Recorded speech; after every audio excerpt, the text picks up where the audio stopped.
cada hora. CEAP, Centro Espírita Altivo Panfiro. Uma casa de amor. Tá. Bom dia aos nossos ouvintes. Vamos dar continuidade ao estudo da reencarnação do livro O Problema do Ser e do Destino do nosso irmão Leon Denis. Vamos ler o Evangelho e começar o estudo de hoje. O Evangelho segundo o Espiritismo, capítulo 6, o Cristo Consolador. Vinde a mim, todos vós que estáis aflitos, e eu vos aliviarei. Tomai sobre vós o meu jugo e aprendei de mim, que sou manso e humilde de coração, e achareis repouso para as vossas almas, porque meu jugo é suave e o meu fardo é leve. Mateus 11, 28 a 30. Aqui estamos, Jesus, reunidos em Teu nome, em nome de Deus, para mais uma manhã de estudos doutrinários, e pedimos a Tua permissão para iniciarmos esses estudos, evocando o nosso irmão Leon Denis, responsável por esta obra, o nosso querido altivo, responsável pela nossa casa de amor, que seja em nome desses espíritos guias de nossa casa, em nome da coluna de espíritos que dirige o nosso CEAP, que seja em nome do amor, do nosso amor, do Teu amor, Senhor, do amor de Deus acima de tudo, que iniciamos os estudos da manhã de hoje. Que assim seja.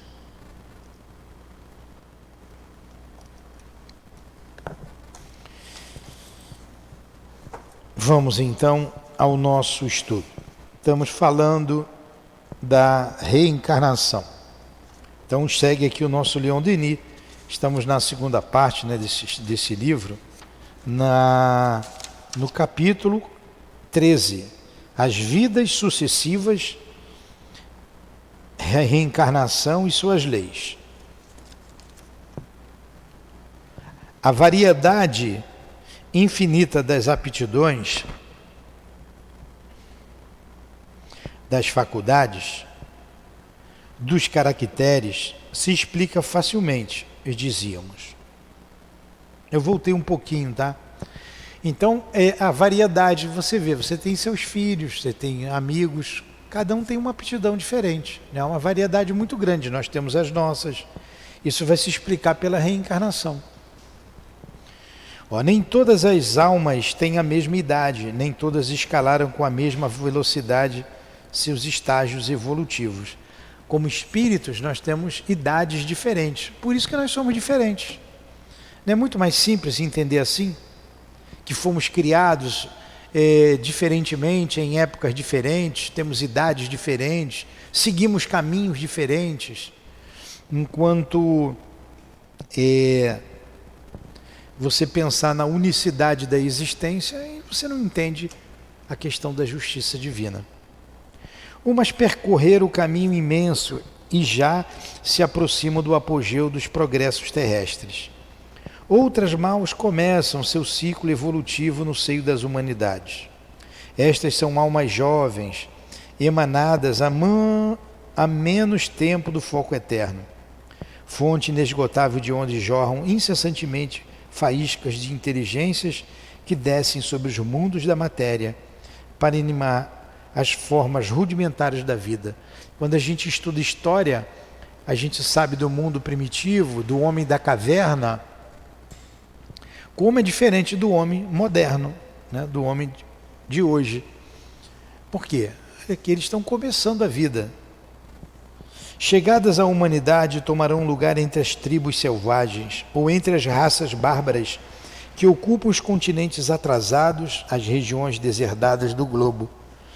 E quando elas, enfim, penetram em nossas civilizações, facilmente ainda as reconhecemos por sua imperícia, sua falta de jeito, sua inabilidade em qualquer coisa e, sobretudo, por suas paixões violentas, por seus gostos sanguinários, às vezes até por sua ferocidade. Mas estas almas não evoluídas subirão, por sua vez, à escala das gradações infinitas por meio de inumeráveis reencarnações. Tá claro, não tá, Carolina? Isso aí? Tá entendendo? Tá prestando atenção? Ou tá com o pensamento voando? Nós já explicamos bem isso semana passada, né? É porque não tinha aqui, ia dar uma descontinuidade, eu voltei a ler. Outro elemento do problema é a liberdade de ação do espírito. A uns, ela permite retardar-se na vida da ascensão, perder, sem se preocupar com o verdadeiro objetivo da existência, tantas horas preciosas na busca das riquezas e do prazer. A outros, permite que se apressem nos caminhos árduos e que atinjam rapidamente os cumes do pensamento, se preferirem as seduções materiais à posse dos bens do espírito e do coração. Entre esses estão os sábios, os gênios, os santos, de todos os tempos, de todos os países, os nobres mártires das causas generosas e aqueles que consagram vidas inteiras a reunir no silêncio do claustros, das bibliotecas, dos laboratórios, os tesouros da ciência e da sabedoria humana. Então a gente vê a diferença, por exemplo, no campo religioso, de um Chico, de uma irmã Dulce, de outros, de um Gandhi. Você vê no campo da ciência, um Sabin e tantos outros que se debruçaram num laboratório, um Albert Schweitzer, e ali pesquisaram, trabalharam em prol da mediunidade. Enquanto você vê outros distraídos da vida. A sensualidade sendo bastante exacerbada, as paixões bastante vivas, somos almas diferentes. Eu falei aqui na outra aula, aqui eu não posso dizer o lugar. Passa ali na comunidade, parece que é tudo reencarnação de índio. As mulheres seminuas, todas bebendo nos bares, né? Uma confusão danada. E quando você faz uma comparação desses espíritos que ali estão com outros, como um Chico, como um altivo, ou como um cientista, você vê a diferença de maturidade. É imaturidade espiritual. Só isso a diferença.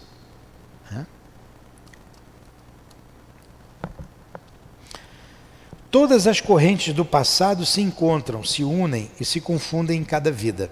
Elas contribuem para fazer que a alma seja grande e débil, brilhante ou obscura, poderosa ou miserável.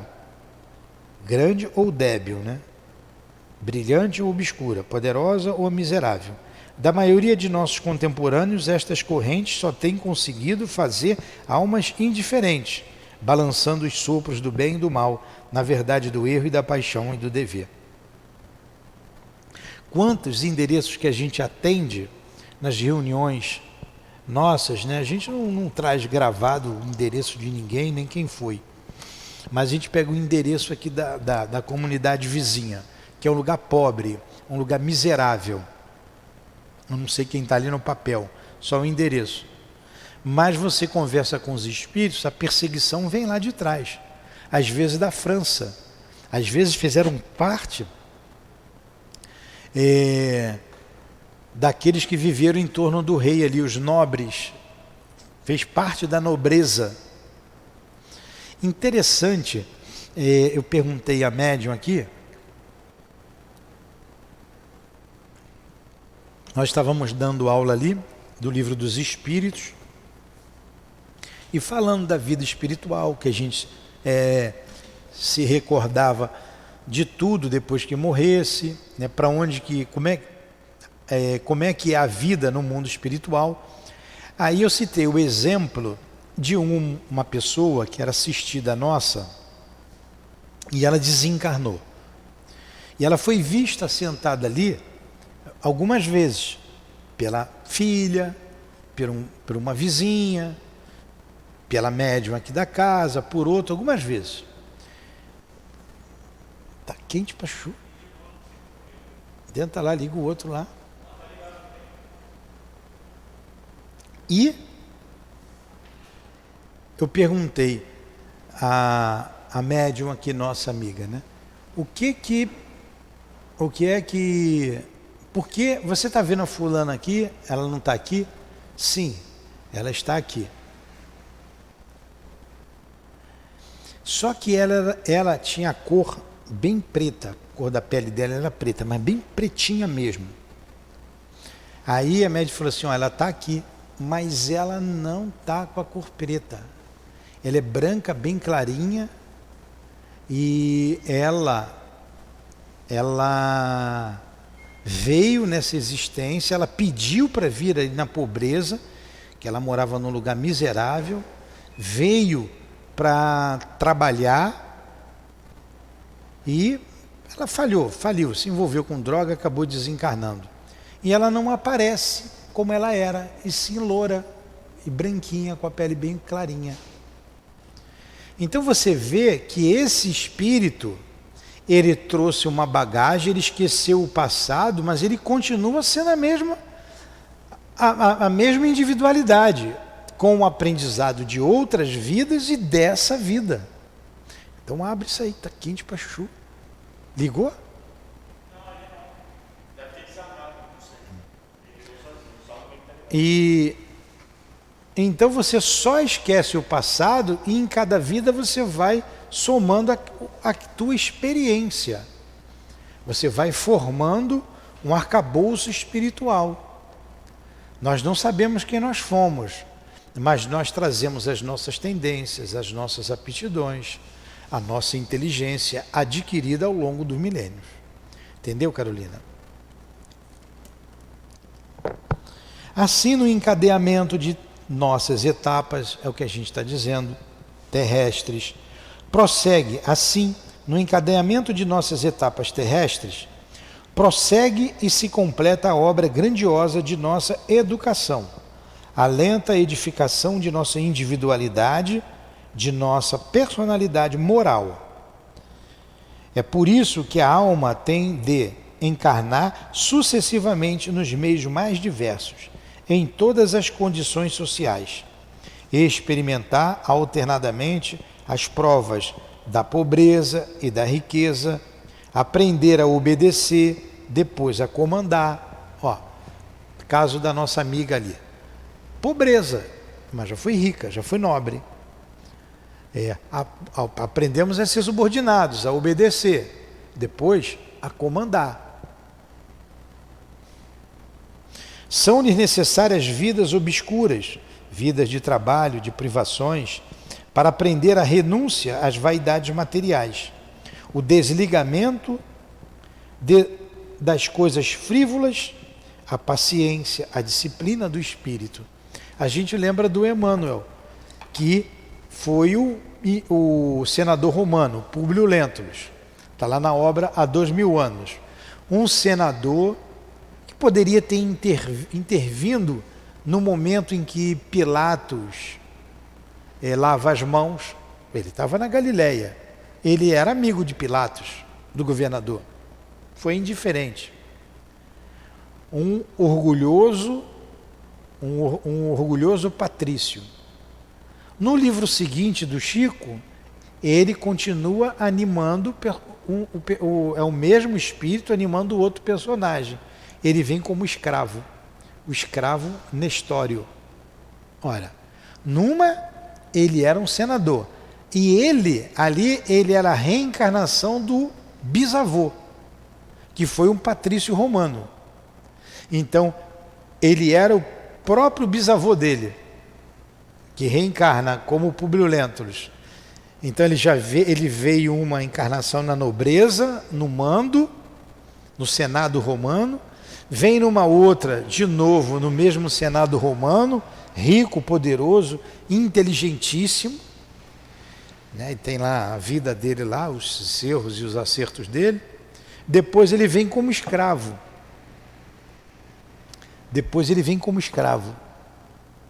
As outras vidas a gente não sabe, né, o que medeia nisso aí. A gente sabe que ele veio como Padre Manuel da Nóbrega, veio como religioso.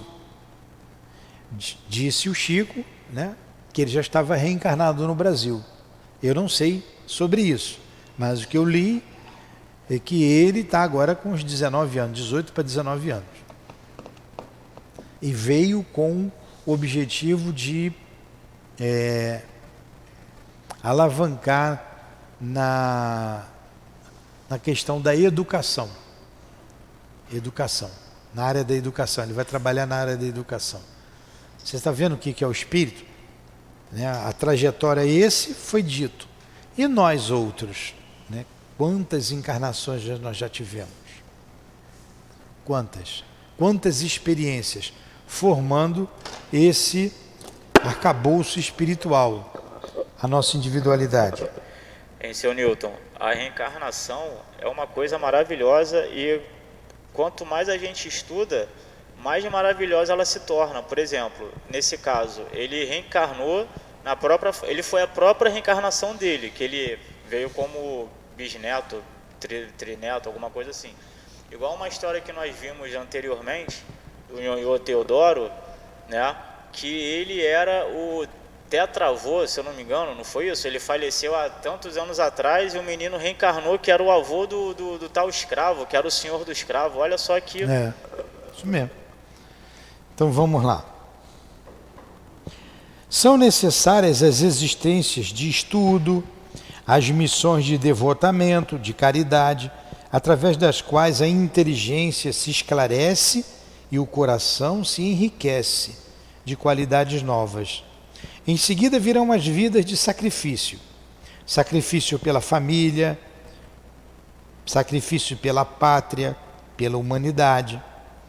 São necessárias também a prova cruel, fornalha onde o orgulho e o egoísmo se dissolvem, e as etapas dolorosas que são o resgate do passado, a reparação de nossos erros, a forma sob a qual a lei de justiça se cumpre. O espírito se fortifica, se refina, se depura pela luta e pelo sofrimento.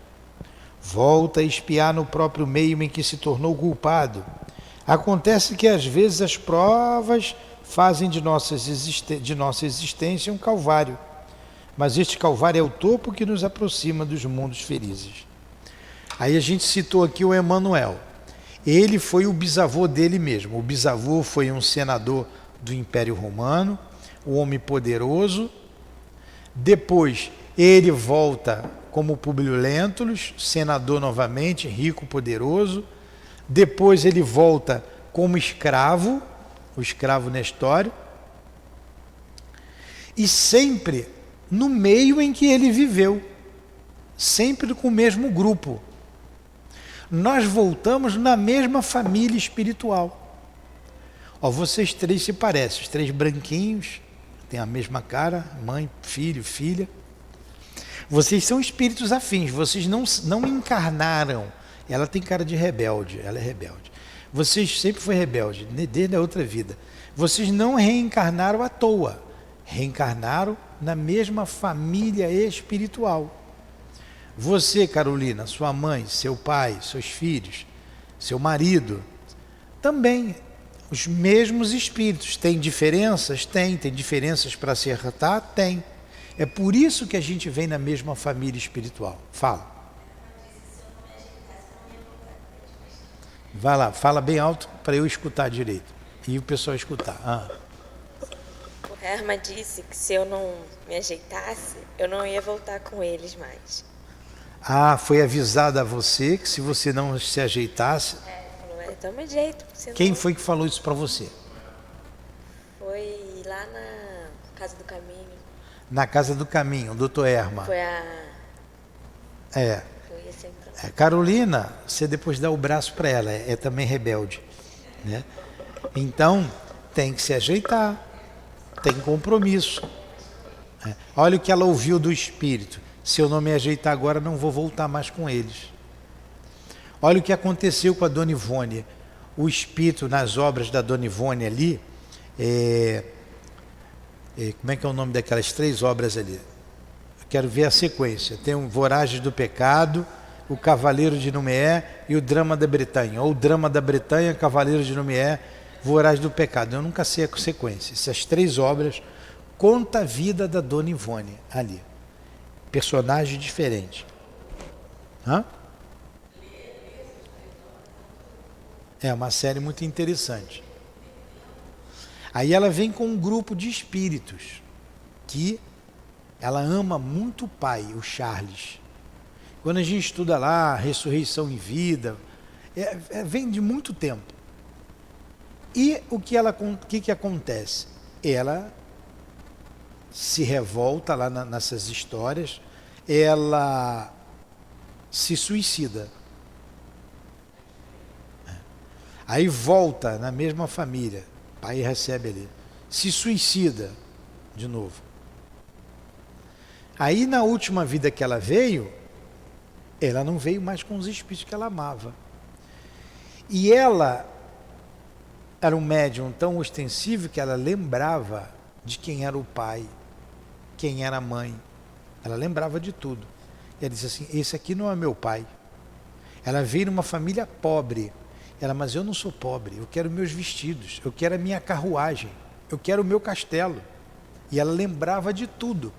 Ela lembrava como ela se suicidou, né? Depois ela lembrou, desde criança ela chorava muito, porque ela tinha saudade. E depois ela lembrou como se suicidou, sabia onde o corpo estava enterrado, no cemitério, lá em Portugal. Ele disse, eu não sei mais hoje como é que está a obra, porque eu nunca fui em Portugal, se modificaram o cemitério, mas se eu for lá, eu sei a sepultura onde meu corpo foi enterrado. Olha que dor, ela vem sozinha e não mais no grupo familiar, ela vem num grupo diferente. É como se pegasse vocês dois aí agora, as duas rebeldes, vocês duas, ele eu não conheço, as duas, mas ele não tem cara de rebelde não. Você e você, ó, agora vocês vão nascer ali na favela ali do Coroado, ou ali no César Maia, na rua numa vila daquela de casas, vai ser filha da fulana de tal. Vocês nunca viram essa mulher.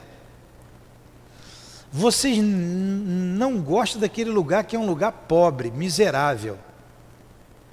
E vocês vão nascer ali no meio daquele espírito, e ali é uma muvuca, hein? É ou não é? Nunca vi tanta criança na rua, tanta gente. O senhor mora lá, é assim, não é? Aquele formigueiro. Então vocês vão nascer ali.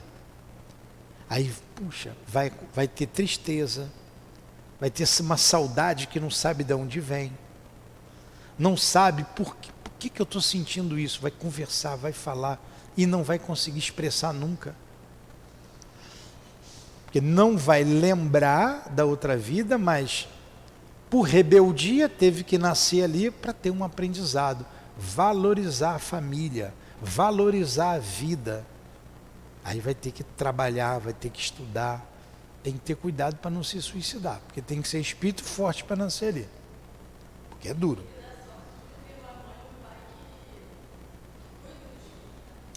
Que cuide, que cuide. Aí vai ter um pai rígido, uma mãe rígida. Querem nascer minha filha, as duas? Ó, chicote come lá em casa. Aí eu não comia tanto não. Por quê? Aí eu já vi, nós já atendemos aqui espírito que se suicidou. Ele reclamava da rigidez dos pais. Meus pais não gostavam de mim, eles eram muito rígidos. Eu não aguentei a rigidez e suicidou. Aí quando ele volta à vida passada, ele lembra, aí ele diz assim, eu precisava deles, eu precisava de pais rígidos, eu já vinha falindo há muito tempo, e ali faliu de novo, porque não aguentou a disciplina e fugiu da vida através do suicídio. A coisa apertou e o espírito não aguentou. Estudar reencarnação é estudar sobre a nossa própria vida.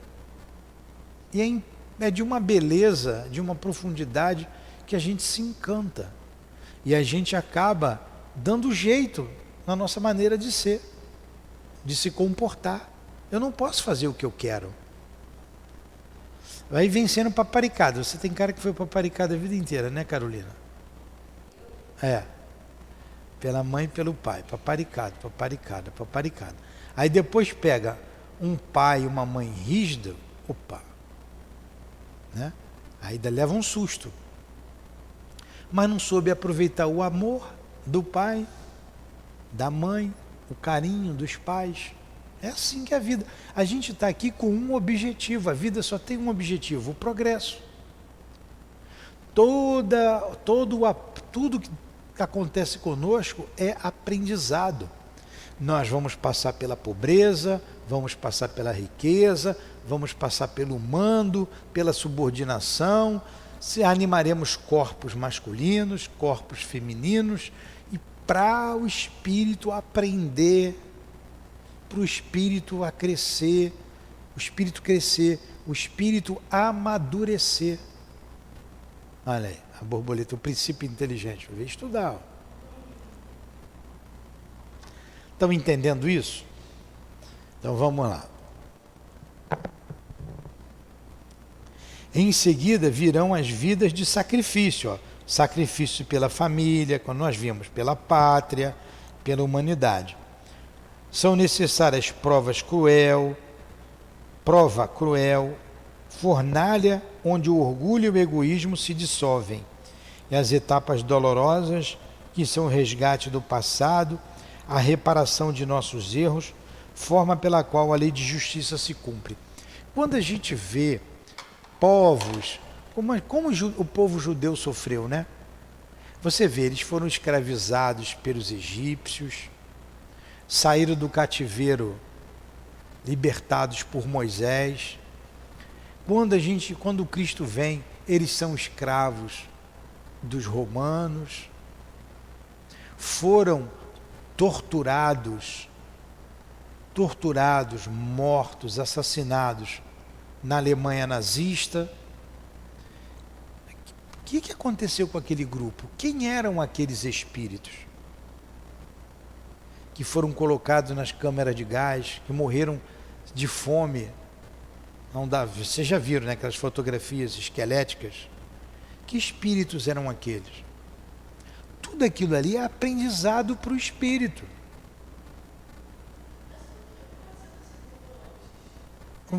Não, o que aconteceu eu não sei, mas que deviam à lei de Deus, deviam.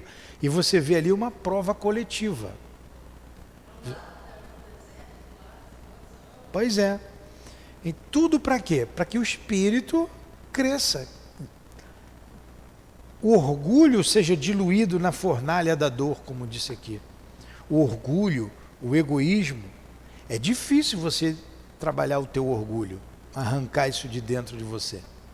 Aí você vem em encarnações difíceis para você aprender.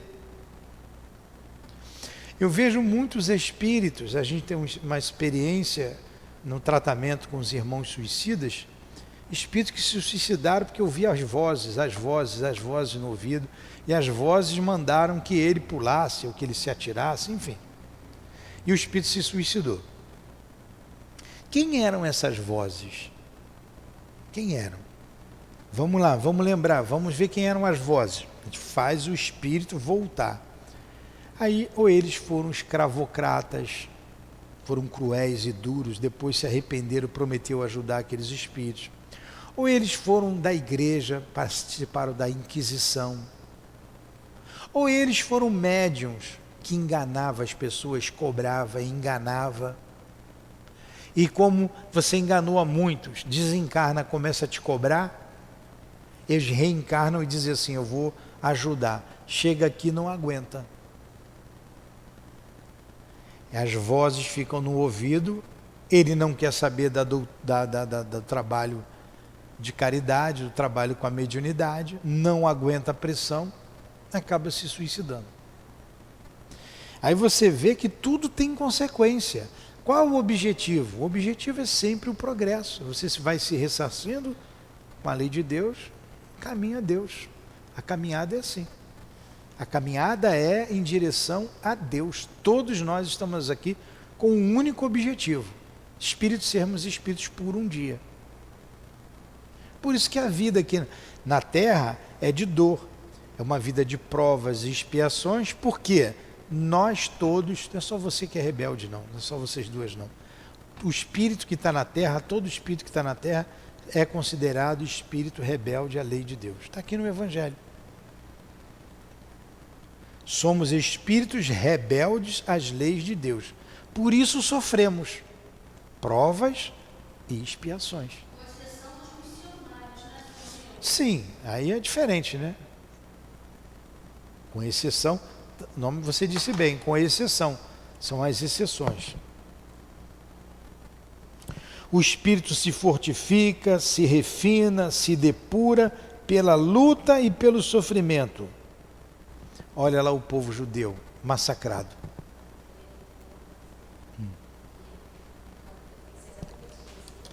Eu pensei exatamente isso, porque você falou, eles sofreram muito. Quando eu estive lá em Israel, como eles são assim, disciplinados, organizados, a parte que eles moram é mais bonita e as crianças correndo na rua, assim, sozinhas, tudo muito seguro.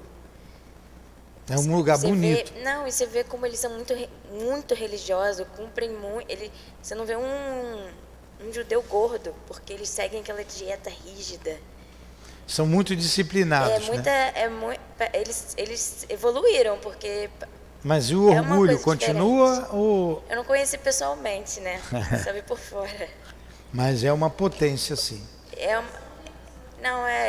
São os povos mais inteligentes, né, do planeta. Si, é interessante de ver e convivem bem com todos os outros também. Porque quando você vê as outras religiões, já não é a mesma coisa. Você vai de um lugar para o outro, os muçulmanos já é bem diferente. É isso mesmo. Vão aprendendo, são as muitas encarnações. Você vai numa tribo indígena, eles já são mais lentos, mais devagar, né? Uns espíritos que são morosos, mas tem um nome que significa preguiçoso, mas eu não quero chamar de preguiçoso. Como é que é? Hã? Não. São espíritos que você vê que... Hã? São vagarosos, mas tem um nome aí, que está me faltando aqui no vocabulário. Diferente de quem está numa cidade grande, que tem que trabalhar, que tem que levantar cedo, que tem... Eles não. Aquela vidinha tranquilo. Tá com fome? Ah, no rio, pega um peixinho. Ah, se come. Quer um negocinho diferente? Vai no mato, caça lá um tatu ou um macaco, faz um churrasquinho. Uns plantam, outros nem sequer plantam. Na época que eu fui, já tem uns 20 anos, outros nem cultivar agricultura, nem agricultura tem. Algumas tribos lá têm agricultura. E assim vão. Então, numa vibe diferente da nossa. Uma vibe diferente. Vamos lá. O espírito se fortifica, se refuna, se depura pela luta e pelo sofrimento. Volta para expiar o próprio meio em que se tornou culpado. Acontece que às vezes as provas fazem de nossa existência um calvário, mas este calvário é o topo que nos aproxima dos mundos felizes. Aí você vê aqui, quer ver? Deixa eu só passar uma coisinha antes deles irem. Você vai embora? Tá, deixa ele ouvir esse pedacinho aqui. Pede eles dois aí, vocês vão embora. Vai acabar em 10 minutos. Mas escuta esse daqui, vocês dois, que nós não lemos aqui. Vou ler, 10 minutos a gente vai rezar, mas tudo bem. Mas só queria que vocês ouvissem isso. É uma mensagem do Evangelho que diz assim: meu reino não é deste mundo. Uma realeza terrestre. Olha o que diz o Espírito. Como é que é seu nome? Bruno. O Espírito diz o seguinte: quem melhor do que eu pode compreender a verdade destas palavras de nosso Senhor? Meu reino não é deste mundo. O orgulho foi a minha perdição na terra. Quem, pois, poderia compreender o nada que os reinos terrestres representam, se eu mesmo não compreendia? O que levei comigo da minha realeza terrestre? Nada, absolutamente nada. E como para tornar a lição mais terrível, a realeza não me seguiu até o túmulo. Rainha eu era entre os homens, rainha eu acreditava ser recebida no reino dos céus.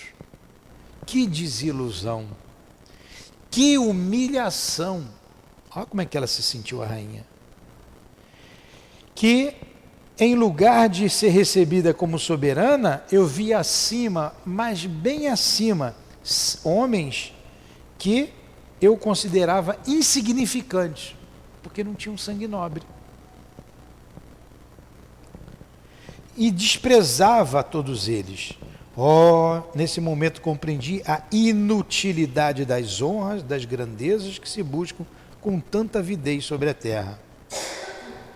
Então você vê a posição da rainha, como ela chegou no mundo espiritual e como ela se arrependeu de tudo que ela fez. Como esse espírito reencarnou? Em que posição ele vai reencarnar?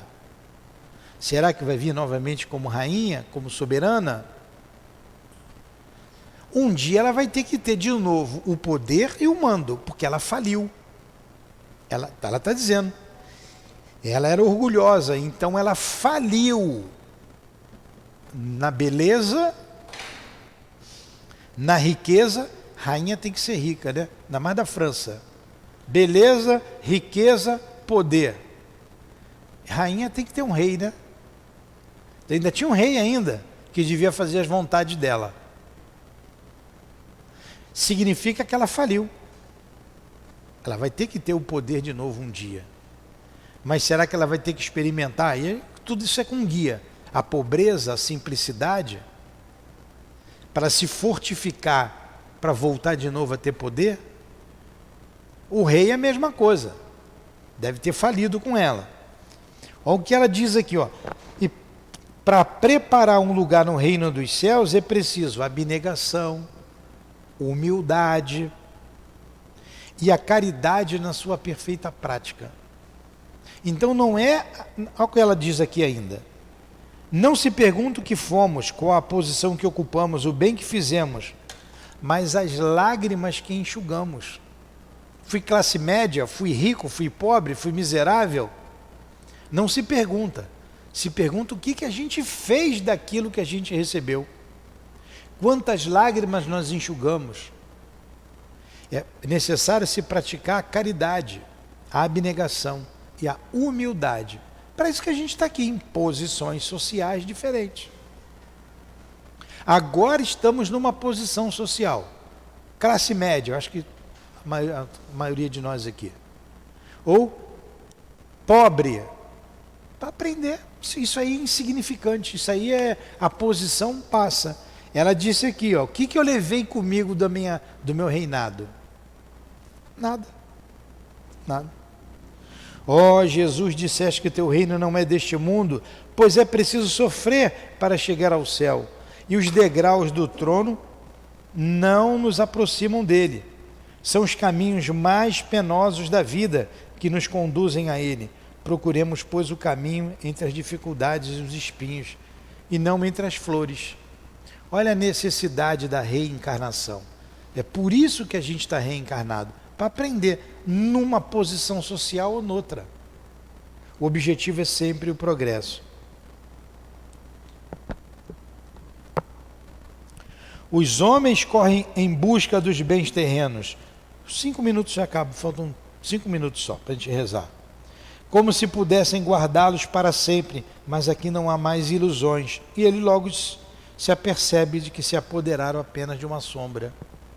No mundo espiritual, a nossa riqueza não vale de nada. O que vale é o que nós fizemos da riqueza que a gente tinha. Tenham piedade daqueles que não alcançaram o reino dos céus. É isso que Leon Denis está dizendo. Ó. Portanto, não há fatalidade. É o homem, por sua própria vontade, que forja suas correntes.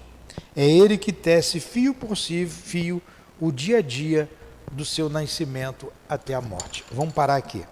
A gente vai continuar aqui na página 186, tá? Portanto, na semana que vem. Vocês estão vendo como estudar reencarnação é bom? É interessante?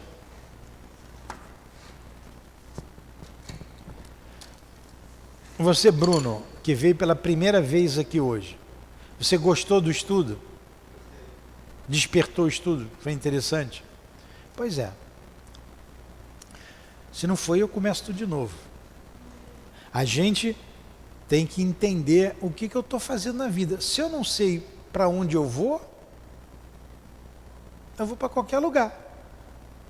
Então eu tenho que saber para onde que eu vou.